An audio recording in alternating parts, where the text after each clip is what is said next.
because you know the washing machine is with BJP, sir. जब तक कांग्रेस में थे ना वो बात Sir, the washing machine is in BJP, sir. कितना भी करो, कुछ भी करो, जितना भी लूटना है लूट लो, बनाना है बना लो, सब कर लो. उसके बाद अगर ईडी से, आईटी से, सब सीबीआई से बचना है तो क्या करो, जाओ बीजेपी की मेंबरशिप ले लो, वहां पे वॉशिंग मशीन हो जाता, सब बच जाता, पैसा बच जाता, सब बच जाते. That is what is happening. अस्सलामुअलैकुम दोस्तों, वेलकम टू मियां भाई न्यूज़। तेलंगाना असेंबली में आज ज़ोरदार सियासी बहस देखने को मिली जब अकबरुद्दीन ओवैसी की क़ियादत में एआईएमआईएम और भारतीय जनता पार्टी के दरमियान इलेक्टोरल रोल्स के स्पेशल इंटेंसिव रिवीजन यानी एसआईआर के मुद्दे पर सख्त तकरार हुई। ये बहस उस वक्त और तेज़ हो गई जब तेलंगाना म्यूनसिपैलिटीज़ अमेंडमेंट बिल पर गुफ्तगू हो रही थी, जिनका ताल्लुक state election commission of India के तैयार करदा इलेक्टोरल रोल से है। असेंबली के फ्लोर पर बात करते हुए एआईएमआईएम के फ्लोर लीडर अकबरुद्दीन ओवैसी ने कहा कि इलेक्शन कमीशन मुल्क के मुख्तलिफ रियासतों में एसआईआर एक्सरसाइज चला रहा है और तीसरे फेज में तेलंगाना भी इस अमल का हिस्सा बनने जा रहा है। इन्होंने कहा कि ये exercise opposition party, civil society और खासकर सेकुलर और मुस्लिम कम्युनिटी के बड़े हिस्से की तरफ से सख्त तनकीद का निशाना बन चुकी है। अकबरुद्दीन ओवैसी ने इल्ज़ाम लगाया कि एसआईआर एक जल्दबाजी में किया जा रहा गैर शफाफ अमल है जिसका सबसे ज़्यादा नुकसान कानूनी और हकदार वोटर्स को हो सकता है। इन्होंने कहा कि खास तौर पर मुसलमान वोटर्स को इस प्रोसेस के जरिए वोट के हक से महरूम किए जाने का खतरा है। इनका कहना था कि बिहार में इस एक्सरसाइज के दौरान कई लोगों के नाम इलेक्टोरल रोल से हटा दिए गए, जबकि रिपोर्ट्स के मुताबिक वेस्ट बंगाल में वेरिफिकेशन ड्राइव के दौरान 58 लाख से ज्यादा नाम ड्राफ्ट रोल से डिलीट कर दिए गए। एआईएमआईएम लीडर ने जोर देते हुए कहा कि हिंदू, मुस्लिम और दूसरे तमाम मजहबी कम्युनिटीज इस मुल्क का बराबर का हिस्सा है। किसी एक शख्स को यह हक नहीं है कि वो किसी और को मुल्क से वफादारी का सर्टिफिकेट दे। इन्होंने कहा कि वोट देना हर शहरी का बुनियादी हक है और किसी भी सूरत में इस हक को छीना नहीं जा सकता। अकबरुद्दीन ओवैसी ने कांग्रेस लीडर राहुल गांधी का हवाला देते हुए कहा कि अपोजिशन का मानना है कि एसआईआर असल में सीए और एनआरसी को गैर मुस्तकीम तरीके से लागू करने की कोशिश है। अकबरुद्दीन ओवैसी ने इल्ज़ाम लगाया कि यह एक सियासी स्ट्रैटेजी है जिसके जरिए एक खास तबके को निशाना बनाया जा रहा है। इन्होंने तेलंगाना हुकूमत से मुतालबा किया कि जब चीफ इलेक्टोरल ऑफिसर ने स्टेट में एसआईआर के लिए कदम उठाना शुरू कर दिया है तो ज़रूरी है कि ऑल पार्टी मीटिंग बुलाई जाए ताकि तमाम पार्टीज अपनी बात रख सके। इन्होंने वाज़ेह किया कि एआईएमआईएम इलेक्टोरल रोल्स के इंटेंसिव रिवीजन के खिलाफ नहीं है, लेकिन कोई भी एलिजिबल वोटर्स चाहे वो किसी भी मजहब या तबके से हो अपना वोट के हक से महरूम नहीं होना चाहिए। अकबरुद्दीन ओवैसी ने दावा किया कि बिहार में एसआईआर के दौरान एक भी मुस्लिम वोटर्स का नाम बांग्लादेशी, पाकिस्तान या किसी और मुल्क से ताल्लुक़ रखने वाला साबित नहीं हुआ। इन्होंने कहा कि मुल्क में हिंदू मुस्लिम के नाम पर नफरत फैलाने की सियासी मुहिम चल रही है जो जमहूरी और सेकुलर रवायात के खिलाफ है। इनका कहना था कि मुल्क सबका है और किसी के बाप की जागीर नहीं है। इस पर बीजेपी का floor leader M Maheshwar Reddy ने सख्त एतराज़ किया। उसने कहा कि उसे समझ नहीं आता कि स्पीकर ने एआईएमआईएम के मेंबर को इतनी देर बोलने का मौका क्यों दिया, जबकि उनकी गुफ्तगू बिहार और उत्तर प्रदेश जैसे रियासतों पर थी जो इस बिल से मुतालिक नहीं है। बीजेपी लीडर ने कहा कि एसआईआर का मकसद सिर्फ और सिर्फ फेक वोट्स को हटाना है, बिना किसी मजहबी या समाजी फ़र्क के।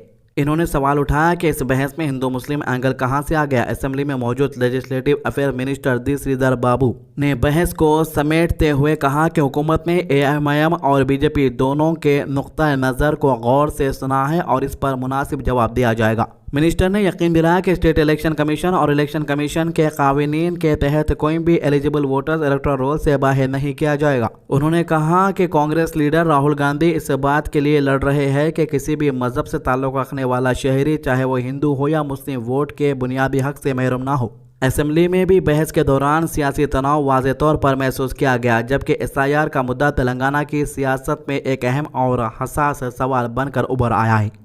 ये मुल्क किसी की बाप की जागीर नहीं है कि वो अपनी जागीर को चलाते रहे, जैसा चाहे बोलते रहे। ये मुल्क सबका है, ये मुल्क हिंदू का है, ये मुल्क मुसलमान का है, ये मुल्क ईसाई का है, ये मुल्क पारसी का है, ये मुल्क गॉड अल्लाह भगवान को नहीं मानने वाले का भी है। अकबरुद्दीन ओवैसी ने आगे कहा कि मुसलमान हमेशा से इस मुल्क के वफादार रहे हैं। इन्होंने याद दिलाया कि चाहे मुल्क पर मुश्किल वक्त आया हो, जंग हो या कोई और क्राइसिस, मुसलमानों ने हमेशा हिंदुस्तान के साथ खड़े होकर अपना फर्ज निभाया है। اس کے باوجود کچھ لوگ اور کچھ سیاسی پارٹیاں مسلمانوں کی وفاداری پر سوال اٹھاتی رہتی ہے جو بالکل غلط اور غیر کانسٹیٹیوشنل ہے۔ انہوں نے کہا کہ کسی بھی پارٹی یا فرد کو یہ اختیار نہیں ہے کہ وہ دوسروں کو دیش بھکتی یا وفاداری کے سرٹیفکیٹ بانٹے۔ دیش بھکتی کسی کی جاگیر نہیں ہے اور نہ ہی کوئی کانٹریکٹر ہے جو یہ طے کرے کہ کون وفادار ہے اور کون نہیں۔ اکبر الدین اویسی نے زور دے کر کہا کہ مسلمان بھی اسی مٹی کے رہنے والے ہیں اور ان کا بھی اتنا ہی حق ہے جتنا کسی اور ہندوستانی کا۔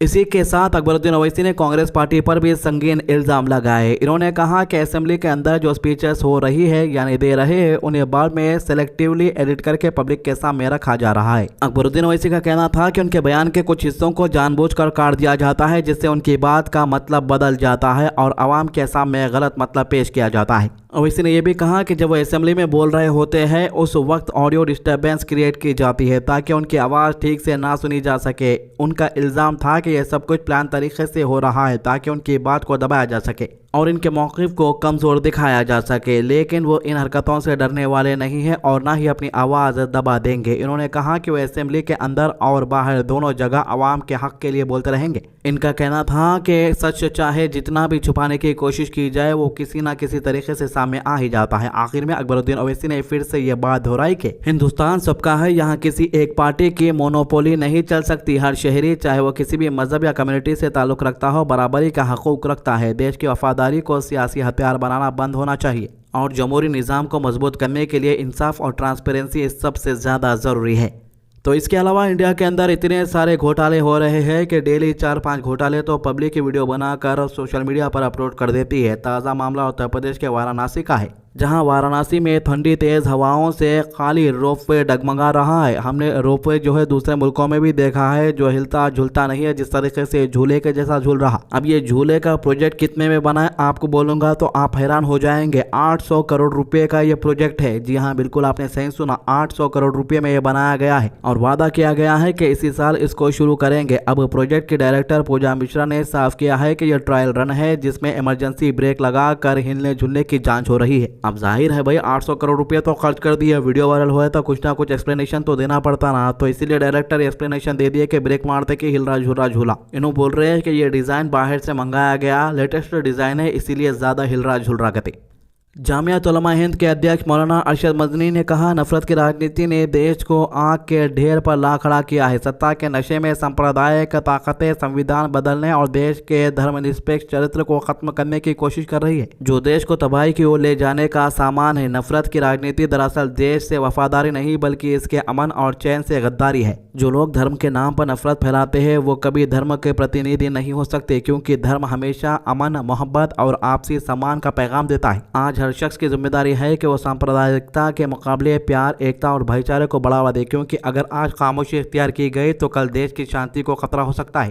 یہ کہتے ہیں ہم ہندوستان کا خالص اس کو ہندو اسٹیٹ بنا لیں گے، کوئی یہاں کسی دھرم کا ہندو کے سوا کسی دھرم کا ماننے والا یہ مر جائیں اور پھر زندہ ہو پھر مر جائے تب بھی مسلمان اور کرسچن۔ مولانا ارشد مدنی، مولانا ارشد مدنی، ہندوستان۔